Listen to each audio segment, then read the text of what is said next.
لمن ترك الصلاة دینداری بۆ کەسێک نییە ئیسلامەتی بۆ کەسێک نییە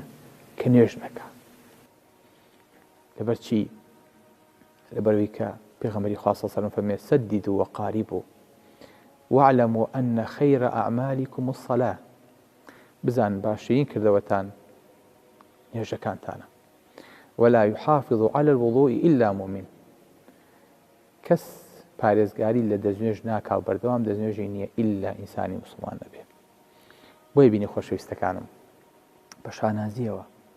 نوێژ لە دینی ئێمەیە بە هەموو وردەکاریەکەوە دابەزیوە صلوا كما رأيتموني أصلي هیچ دینێک نییە بە تەحەداوە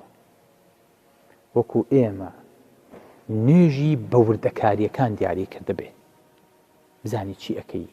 چی ئەڵەیت سونەتەکان چییە جوڵەکانی چییە چەند ڕکاتە لەکەیا ئەکرێ هیچ دینێک نییە ئەم وردەکاری تیا بێ غێری ئیسلام نەبێ کە مباشەرەتەن لە پێغەمبەرەکەیەوە فێر بووە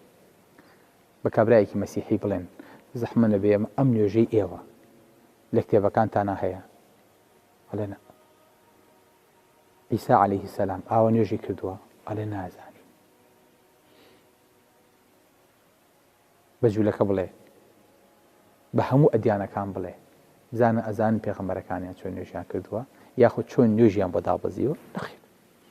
لەبەرەوە ئەوە گەورەترین شەرەف و دیاریەکە ئێمە بتوانین شانازی پێوە بکەین